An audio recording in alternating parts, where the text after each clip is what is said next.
Předem bych se ještě jednou rád představil. Moje jméno je Martin Ryšánek. V IBM mám na starosti právě oblast umělé inteligence, oblast large language modelů a této oblasti plus celou business analytiku.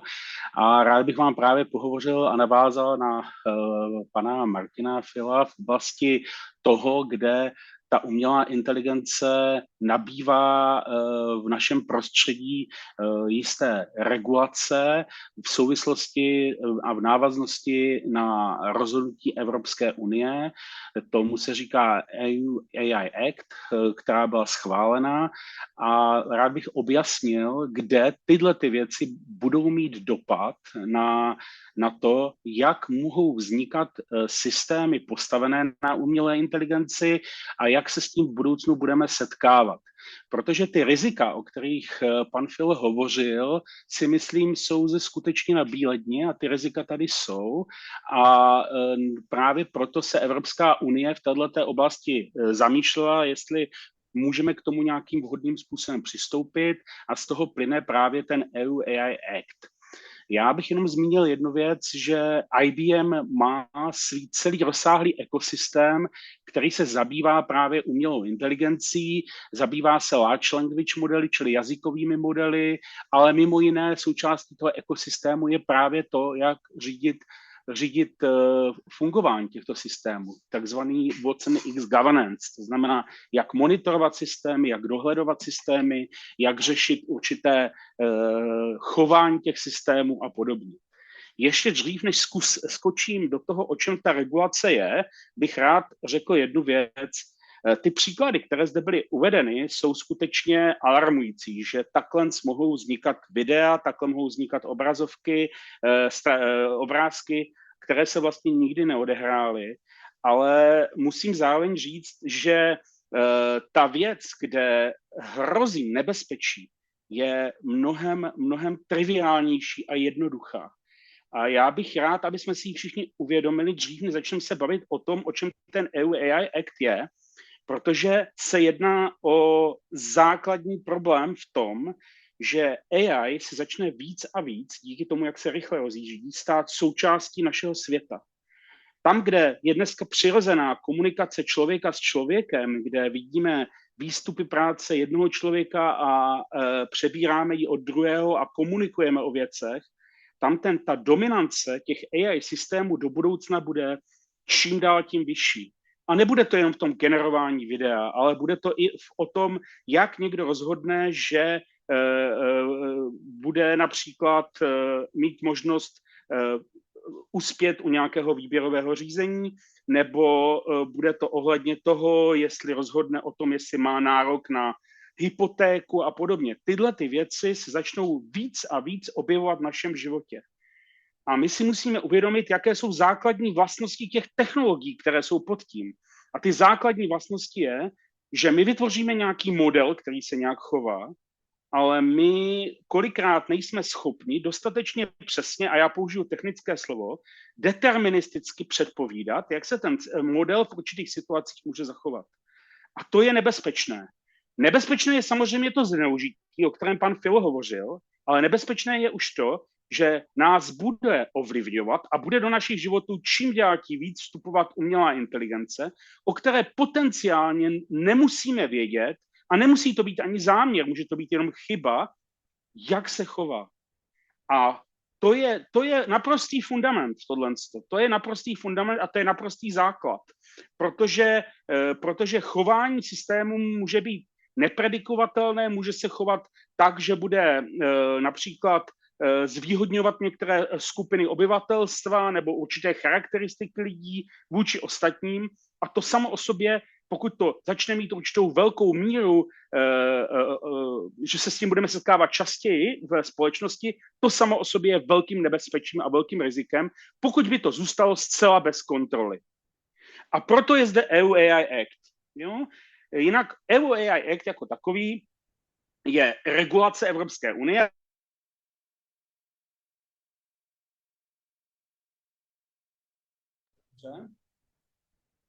Halo? Ano, pane Ryšánku, na chvíli jste nám vypad, ale klidně No, pokračujte, teď vás slyšíme. Sluchátka, tak, takže mluvím normálně do mikrofonu. Takže s čím se setkáme, co vlastně reprezentuje EU AI Act v tuto chvíli? Je to věc, která je v diskuzi v přípravě pro Evropský parlament mnoha zemí již vlastně víc než 1 rok, přičemž byl schválen, a to byl schválen 21. května 2024 parlamentem Evropské unie. To bylo finální schválení tady tohohle EU Actu, čili v tuto chvíli je v platnosti.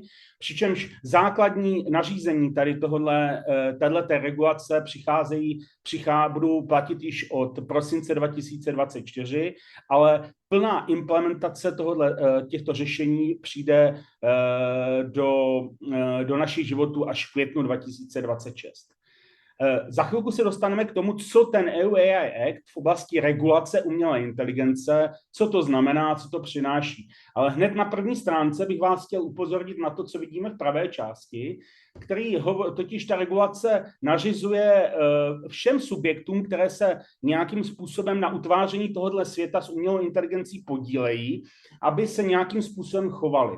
Například to znamená, že nástroje typu GPT nebo Anthropic, který je spojený s Amazonem, nebo googlovské modely, které v současné době máme jako language modely, nesplňují nařízení Evropské unie a jako takové nesmí být použity. Pozor, až od roku 2026. Nicméně znamená to, že tvůrci těchto systémů musí přizpůsobit to, jak ty systémy jsou vytvořeny k tomu, aby to splňovalo tuhletu regulaci.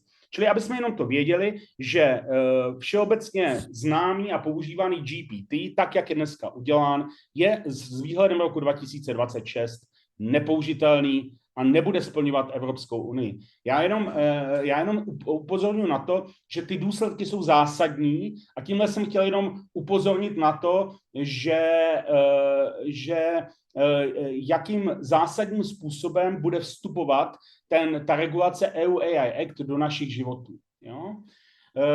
Pojďme na další stránku, protože dál bych rád pohovořil o tom, co to znamená, že firma by případně nedodržovala nebo se řekla, že pro ní to nařízení Evropského parlamentu není tak významné. No, ty dopady jsou naprosto zásadní a podobném rozsahu jako v případě GDPR. To znamená, že v případě, že firma bude dál, nebo společnost, nebo dokonce i stát, bude dál používat prostředky umělé inteligence, které jsou takzvaně té kategorie jakoby nejvyššího rizika, riskuje až 7% svého celkového ročního obratu jako penalty Evropské unie. Jo? V případě, že se bude jednat o systémy s vysokým rizikem a nebude dodržovat pravidla Evropské unie, pak riskuje zhruba 4%. Čili tohle je věc, která bude asi nejvíc o které se bude nejvíc diskutovat, o 3% svého celosvětového obratu jako penalty za nedodržování podmínek evropské regulace. A vztahuje se to nejenom pro firmy a další podnikající na území České republiky, na území Evropské unie a České republiky, ale vztahuje se to na všechny, kteří nějakým způsobem budou zprostředkovaně oslovovat na evropské obyvatele. Jo? To znamená i pro firmu třeba Microsoft, operující ze Spojených států, své služby mějící dispozici v Evropské unii. To je dosti zásadní. Tohle je zásadní věc. My ovšem víme, že GDPR nebylo, také zde byla penalta 2%, 4% celosvětového obratu a nevíme o nějakých zásadních jakoby dopadech ve smyslu nějakých porušeních a podobně. Nicméně je to pro firmy velký strašák ve smyslu toho, že pokud to nebudou dodržovat, může snadno například zaměstnanec, který bude vědět o porušování těch podmínek a zaměstnavatel ho nějakým nešťastným způsobem vyhodí, že ho nechce, a tak může tohleto zveřejnit ty údaje a pak tohleto riziko pro velké firmy tady může být a může to být naprosto fatální. Jo? Ale pojďme se podívat dál. Tohle jsou rizika. jak EU AI Act hodnotí v tuhletu chvíli různé systémy nebezpečnosti. Rozděluje do 4 základních skupin. Vy tady čtete artikl 5, artikl 6, artikl 52, artikl 69. To jsou ty jednotlivé části té pyramidy, které se přímo odkazují na články toho nařízení EU AI Act. A zde na této stránce se zabýváme hlavně těmi neakceptovatelnými systémy, které nesmí být na území Evropské unie provozovány. Jo? To jsou systémy, které například sledují a vyhodnocují a manipulují s chováním obyvatelstva, jo? Což můžou být právě nebo nějakým způsobem způsobují omyl toho obyvatelstva. To znamená, že třeba právě objeví se video, které by jakoby zavdávalo pocit třeba nebezpečí nebo by ovlivňovalo a manipulovalo s obyvatelstvem, je to považováno za neakceptovatelné riziko, které by ve své podstatě mohlo být vyhodnoceno dosti zásadním způsobem, to znamená těmi 7% penaltou vysoce 7%. Věci v oblasti social scoringu, například, aby někdo prováděl AI analýzu požadavků na určité třeba benefity nebo na určité nějakou sociální podporu. Ani stát tohle to nesmí dělat. Nesmí být biometrická identifikace a kategorizace, něco jako že bude vyhodnocovat někdo vaše DNA nebo bude vyhodnocovat údaje z vaší oční bulvy nebo z otisků prstů a bude tomu přiřazovat nějaké vlastnosti. To je zakázáno. Nesmí být kamery, které budou sledovat obyvatele, jak se pohybují třeba po letišti. Je to zakázána tato vlastnost a považována za neakceptovatelná. Případně manipulující s emotivním chováním lidí a podobně.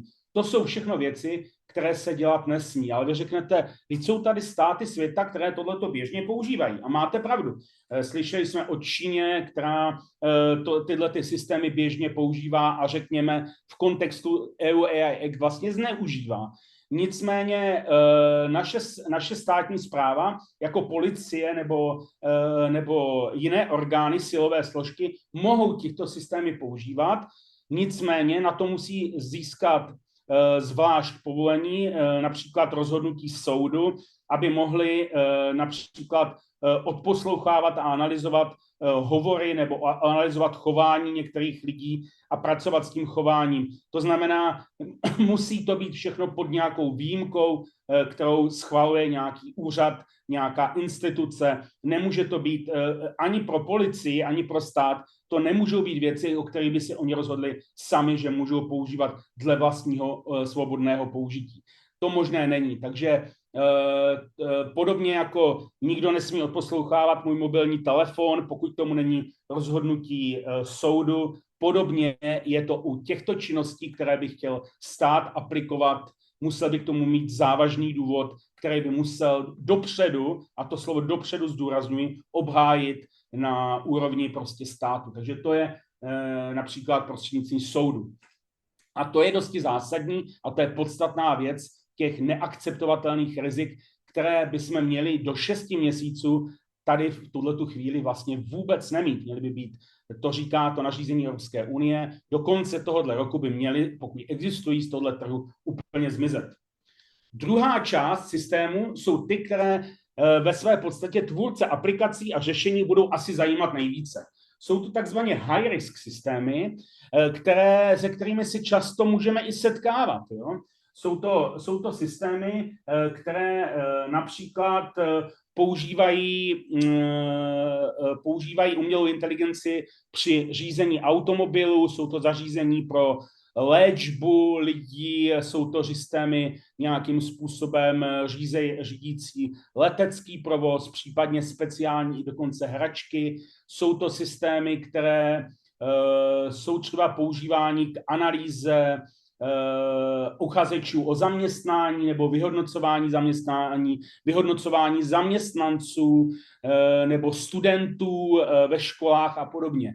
A jsou označeny jako high-riskové systémy. My chápeme jednu věc, a když se vrátím k tomu, co jsem říkal na počátku, že v případě, že by takovýhle systém byl vytvořen třeba takzvaně, jak já s oblibou říkám, punkovým způsobem, to znamená bez kontroly a bez řízení. Všichni si dobře uvědomujeme, že takový systém může podstatně ovlivnit toho jedince. A proto tyhle ty systémy musí dodržovat podmínky řízení, monitoringu, já se k tomu za chvilku dostanu, jaké vlastnosti musí být řízeny u tohoto systému. Ale prosím vás, chápejme to jako zcela přirozenou věc. Pokud by tady byl navržen systém, který bude nějakým způsobem nefungovat vhodně, nebo jinak, než se očekávalo, je to velké riziko pro společnost takovéhle systémy vůbec provozovat. Takže je dobře, že je někdo zařadil do kategorie high risk a takovéhle systémy musí nutně splňovat nějaké klíčové podmínky pro to, aby mohly být provozovány. Takže není to o tom, že by nesměly být provozovány, ale musí být provozovány za určitých speciálních podmínek a právě třeba systémy IBM, Watson X Governance, umí ty systémy hlídat, monitorovat a reportovat regulátorovi trhu. V současné době regulátorem trhu pro Českou republiku byl ustanoven Český telekomunikační úřad, kterému se předkládají údaje o provozování takovýchto systémů. Pak jsou zde další systémy, které nazýváme z limited risk. To jsou systémy například generativní AI, kde se víceméně bez manipulace s lidmi vytváří třeba obrázky, kde se vytváří videa, ale není tam ten záměr té manipulace. Ten záměr je vždycky důležitý, aby u toho nějakým způsobem byl. Jsou to systémy spojené například s různými chováními e-shopů nebo systémy, které nějakým způsobem vyhodnocují chování lidí za účelem nabídky zboží a podobně. Tyhle ty systémy, pokud budou používány, a tady je ten common sense a ten zdravý rozum a to, jak říkal kolega Martin, je to věc, kdy je zapotřebí kritické myšlení jedince, protože je povinností provozovatele těchto systémů vás na to upozornit, že takový jev nastává, že takový systém byl použit a vy byste se měli zamyslet nad tím, do jaké míry vás to ovlivňuje a do jaké míry vlastně vidíte takzvaně Matrix, to znamená vidíte něco, co není reálné a co bylo vytvořené a realizováno umělou inteligencí. Jo? To jsou ty systémy limited risk. A minimal risk, jako je spam filter nebo AI ve hrách a podobně, to jsou systémy, které mají minimální dopady na lidi a jako takové nepodléhají žádné kontrole. Čili to je základní nějaká klasifikace, kterou zde máme a s tím je jsou splněny nějaké požadavky a to zejména v oblasti těch systémů, které tady máme ve třetí vrstvě, to znamená mezi ty vysoce rizikové systémy. Takže firmy, které provozují ty vysokorizikové systémy, co tyhle ty firmy musí dělat, čím se musí zabývat, jak se musí chovat a tak dále při budování takových aplikací podle nařízení Evropské unie. Tak v každém případě je naprosto klíčové, aby tyhle ty systémy byly už svou tvorbou a záměrem se snažily být budovány tak, aby už v jejich záměru nebylo to, aby byly zneužívány. Jo? To znamená, je třeba sledovat a monitorovat celý životní cyklus přípravy těchto systémů. A ve chvíli, kdy ty systémy jsou trénovány, validovány a testovány, tak to vzniká na základě jistých kvalitních dat a všechny údaje o tom, na základě čeho ty systémy byly trénovány, z čeho vycházejí a na základě čeho vlastně ten model, který reprezentuje to AI vznikl, musí být dokonale dokumentován a takovýhle systém musí být předložitelný regulátorovi. I záměr budování toho systému musí být předložený regulátorovi. To je naprosto zásadní věc. To znamená, nemůžu být firma, která si řekne, já vám vlastně neřeknu, na základě čeho jsem to natrénoval a můj záměr je úplně prostoučký.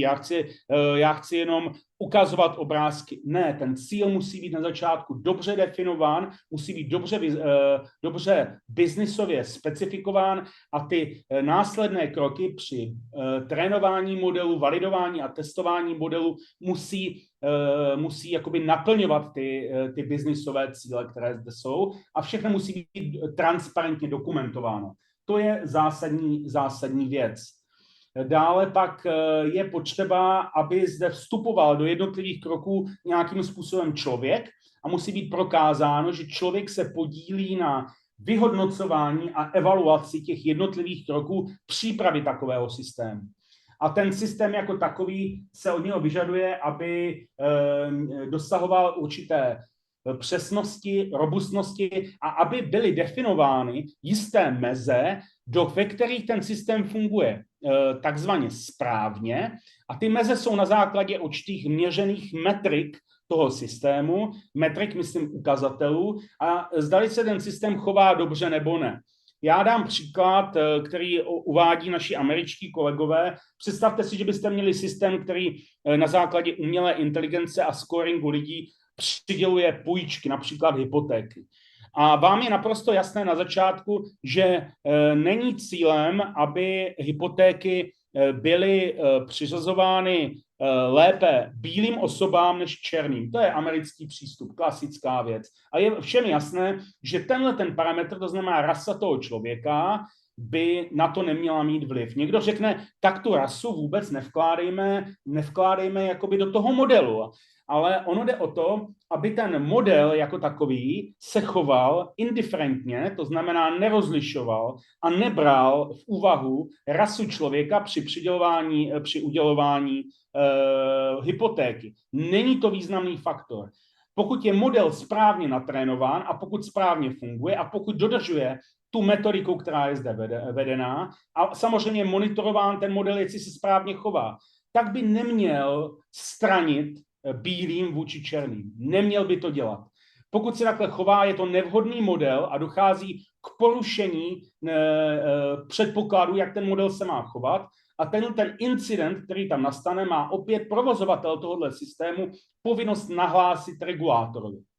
Čili to jsou vlastnosti, je to spíš skutečně obrana nás lidí od toho, a znovu se k tomu vracím, od toho, abychom nepodléhli jisté slepotě tomu, jak se ty modely chovají, přestože vznikají s dobrým záměrem, tak můžou v některých případech vychazovat jisté nevhodné chování nebo chování, které nás pak může podstatně ovlivnit, ale tím, že bychom je vůbec nemonitorovali, sami bychom si do našich životů vkládali jisté rizika, že se staneme vlastně, že naše chování těmi modely bude zásadně ovlivňováno. Proto tato regulace, znovu se k tomu vracím a znovu vysvětluji, že to je ten hlavní důvod, proč ta regulace vlastně vzniká. Koho se ta regulace vlastně týká? Týká se to veškerým poskytovatelům systémů na bázi AI, to znamená všem, který vytváří různé třeba chatboty, na základě kterých vyhodnocují a komunikaci a podle chování nějakým způsobem reagují nebo budují AI systémy. To znamená, týká se to IBM z jejich AI systémy, stejně jako Microsoftu a dalších firm. Jo? Zároveň se to týká i těch, kteří jakoby vyvinuli ten systém a nasadili ten systém, přestože v Evropské unii, přestože sami z Evropské unie nepochází. Dále se to týká vlastně i všem výrobcům, které ty AI systémy na území Evropské unie provozují.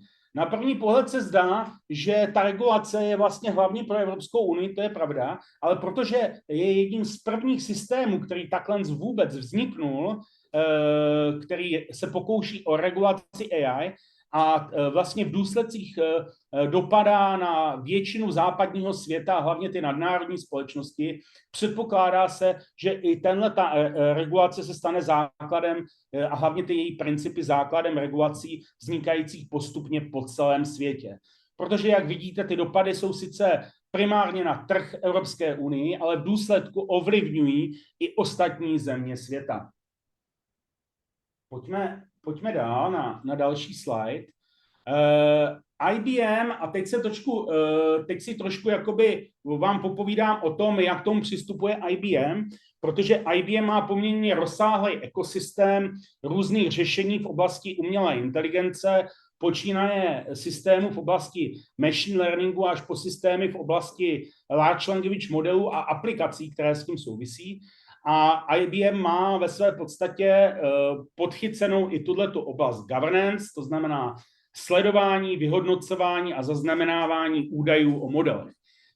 Jeden z těch systémů se jmenuje AI Fact Sheets. Je to systém, který pomáhá při vývoji modelů sledovat automaticky, čili bez potřeby manuální dokumentace, veškeré kroky, jak modely vznikají. Jak jsme slyšeli, ono je to za zásadě požadavkem Evropské unie, aby jsme věděli, na jakých datech trénujeme, jak ten daný model vzniknul, jaký byl proces vytváření toho modelu, to znamená, kdo ho navrhl, kdo udělal první trénování, kdo validoval ten model a kdo schválil ten model. A to jsou všechno kroky v životním cyklu z toho modelu, které je nutné sledovat a dokumentovat. Náš systém AI Fact Sheets přesně tohle zajišťuje, čili zajišťuje možnost sledování a kontroly těch modelů a sbírá veškerá metadata, když budu mluvit technicky, ohledně těch modelů od počátku vzniku přes data použitá pro trénování až po stav, kdy nám vzniká nějaká preprodukční verze modelu a daný model je nasaditelný a je schopen poskytovat, ten systém je schopen poskytovat reporty o jednotlivých modelech, o jejich životních cyklech, o tom, jak vznikaly, jak byly schváleny, kde jsou nasazeny.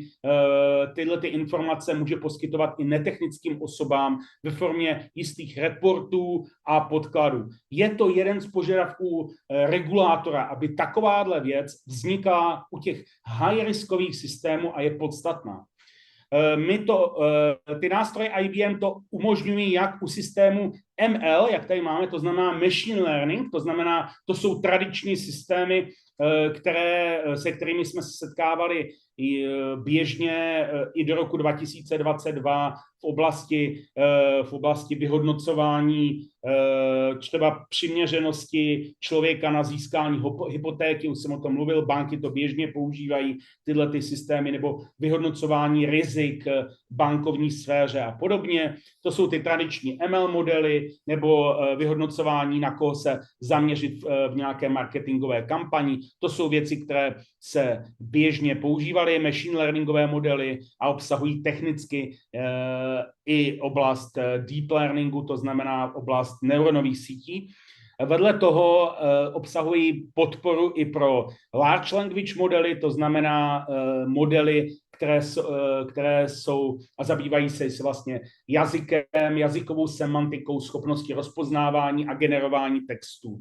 To jsou vlastnosti, které ty naše systémy v oblasti governance mají, čili pokrývají obě dvě tyhle oblasti, zabývají se v tom řízení toho sledování toho životního cyklu od počátku, kdy se zaznamenává záměr use caseu, záměr toho případu, který se sleduje, a postupně jeho naplňování. Ty jednotlivé fáze právě realizace třeba vidíte tady na příkladu v té spodní dolní pravé tabulce, kde jsou vidět jednotlivé fáze a jednotlivé artefakty těch metadat, které se sbírají. Čili AI Fact Sheets funguje jako nereal-timeový repository z modelů s všemi metadaty, které byly vytvořeny v průběhu vytváření a nasazování vývoje a těch jednotlivých modelů a jsou k dispozici, ten AI Fact Sheet jsou k dispozici i ve formě jistých reportů ve prospěch regulátora trhu. Takže to je jeden nástroj, který my máme k dispozici. Ale tenhle nástroj nestačí. ten nejpodstatnější nástroj spočívá v online monitorování a sledování a vyhodnocování těch modelů. Běžně se u modelů měří jakási kvalita, jakási přesnost, jakási spravedlivost, ale měří se i další vlastnosti, jako je třeba právě drift nebo bias. O biasu jsem už mluvil, to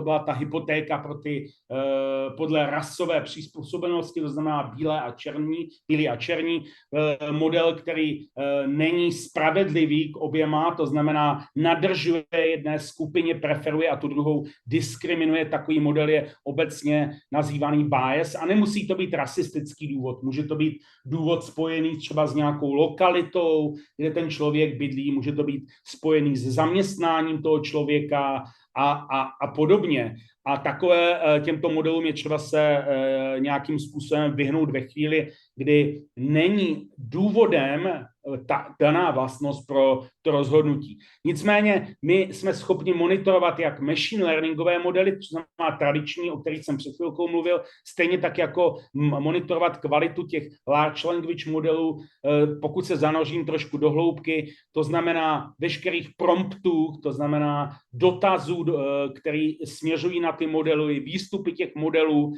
jsme schopni sledovat použití personálních informací v komunikaci s těmi modely, případně používání nějakých toxického, tady se hovoří toxic language a myslí se tím třeba nějaké nevhodného jazyka, který může být buď to třeba rasisticky zaměřen, anebo můžou se jednat o nějaká hanlivá nebo sprostá slova. To je všechno možné monitorovat a sledovat. Taky ten systém umí sledovat něco, čemu se říká drift.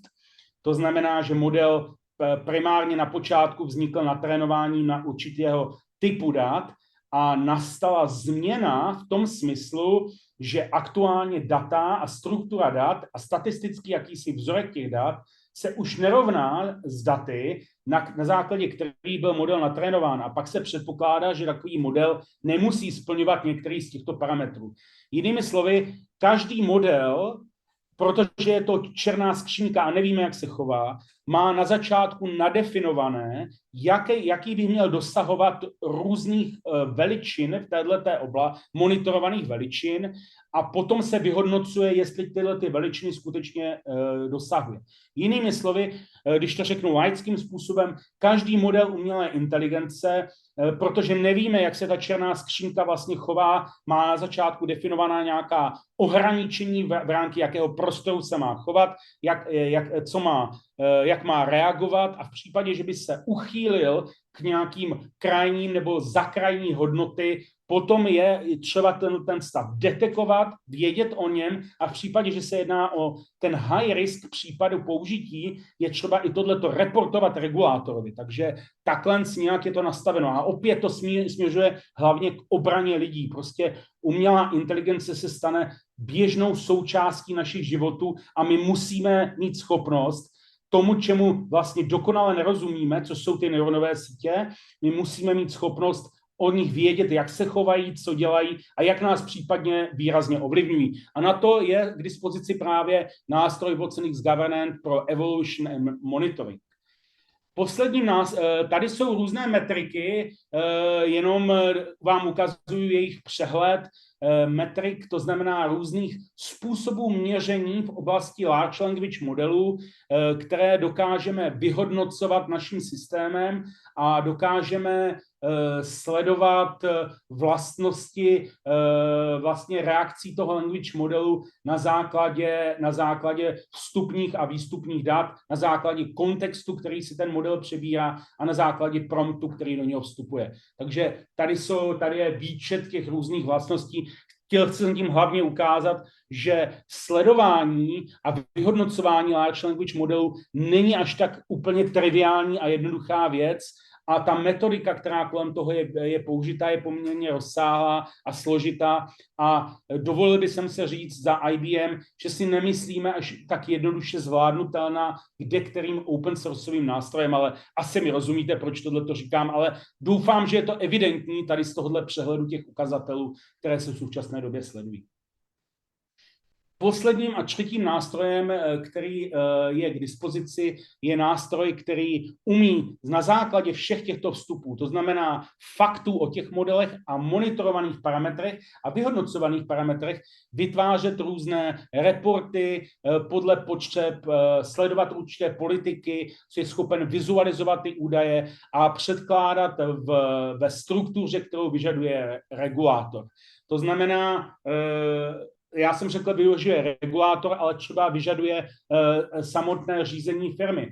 Firmy zavádí nějaký risk management, má nějakou risk governance, čili jeden vstup může být, že samotná firma chápe, že pro její fungování musí i ty modely dodržovat určité vlastnosti a určité podmínky a určitá chování a už pro samotnou firmu, která si třeba může počítat vývoje na burze a predikce chování na burze a kdy je nejvýhodnější vstoupit do trhu a kdy je nejvýhodnější řešit určité speciální situace, tak si to vyhodnocuje dle vlastních logiky, ale už tato věc může podstatně ovlivňovat vůbec fungování té firmy. Čili jistý compliance, AI regulation a manažování risku je potřebné pro samotné fungování firm, ale stejně tak je vyžadováno právě regulátorem a náš systém umožňuje sestavovat k tomu příslušné a podle metodik definované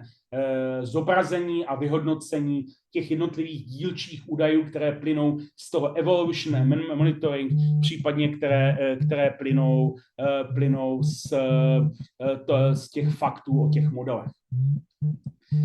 Když se zpátky vrátíme k tomu, jaké oblasti Watson Governance v tuhletu chvíli se zabývá a co vyžaduje regulace Evropské unie, tak zde vidíme jednotlivé články a jednotlivé oblasti, která ta regulace vyžaduje a zároveň zde vidíme, že náš systém zabývající se právě dokumentací těch modelů, sledováním a vyhodnocováním modelů přímo navazuje a přímo odpovídá těm požadavkům těch jednotlivých článků nařízení Evropské unie. Já musím říct ještě jednu věc, že ten náš nástroj Watson X Governance nemusí nutně fungovat jenom nad nástroji IBM v oblasti umělé inteligence. My ho máme vyvinutý tak, že ho umíme tyhle nástroje využít i pro nástroje třeba Amazonu, to znamená tam, kde se používá SageMaker v Amazonu pro vývoj umělé inteligence. Naše nástroje se umí na ty modely napojit, umí je sledovat, umí je vyhodnocovat a předkládat regulátorovi, čili umožňujeme kombinaci těch systémů od IBM a od dalších třetích stran. Je to navrženo velice otevřeně, tak, že jsou ty naše nástroje použitelné pro kteréhokoliv i pro open sourceová prostředí. Na posledním slajdu, a tady už končím a budu rád i třeba za nějaké dotazy, jsem chtěl krátce představit celý ekosystém IBM v oblasti umělé inteligence. Tak na jedné straně zde máme různé typy chatbotů, to jsou ty AI asistence, je to ten první blok na začátku, je to například systém Code Assistant, kdy dostávají vývojáři například v Javě nebo v Ansible, dostávají k dispozici nástroj, který jim pomáhá akcelerovat jejich vývoj kódu, pomáhá interpretovat kód. Jsou zde inteligentní chatboty, které IBM má k dispozici a jsou k dispozici u řady desítek firm v České republice, aniž o tom víte. To je Watson X Assistant, třeba Alza.cz používá Watson X Assistant. Potom zde jsou další nástroje v oblasti AI asistentu, to je Watson X Orchestrate, je to nástroj, který umožňuje automatizovat některé rutinní činnosti, rutinní procesy ve firmách a podobně. Máme k dispozici, to je ten třetí řadu modelů, které jsou z nabídky IBM a již dnes modely Granite splňují požadavky Evropské unie, plus máme modely třetích stran, nebo modely z Hugging Face, to znamená z repository modelů, které můžete v našem prostředí používat. Jinými slovy, nejsme uzavřený ekosystém, vytvořte si svůj vlastní model, nebo nějaká komunita udělá model, umístí je na Hugging Face. My tyhle modely umíme provozovat v rámci našeho prostředí a máme i prostředky v oblasti dat, které používají moderní přístupy k realizování datových skladů nebo práci s daty, které jsou nutným předpokladem pro realizaci AI aplikací. V té další oblasti máme v nabídce velice sofistikované systémy pro práci s dokumenty, čili tam, kde potřebujete uložit znalostní bázi, znalosti, informace, dokumenty. Máme speciální systém Watson X Discovery s různými analytickými schopnostmi, s moderními možnostmi vyhledávání, jako je vektorová databáze, vektorové vyhledávání, kombinující hybridně s klasickým vyhledáváním full textovým a dosahující nějaké si semantické významnosti ve vyhledání informací, což je velice relevantní pro práci s dokumenty a tak dále. Je to teda Watson X Discovery, to další část. A pak všechny tyhle ty prostředky stavíme na platformě Red Hat OpenShift AI, to znamená platformě, která je speciálně uspůsobena pro provozování AI řešení už z důvodu toho, že pokud dneska chcete modely typu Llama, případně modely IBM nasadit on-premise, to znamená nasadit za firewall do vaší firmy tak, aby data, která protíkají tímhletými systémy, se nedostaly do internetu a nebyl možnost s nimi někdo pracovat.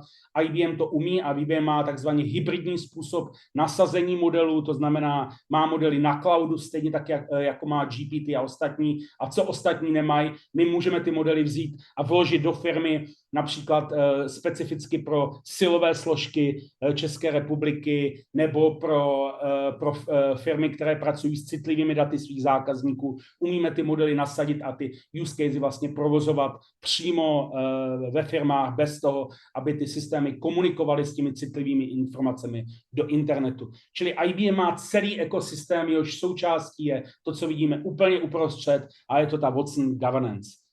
Já vám děkuji za pozornost a pokud jsou nějaké otázky, rád na ně ještě zodpovím.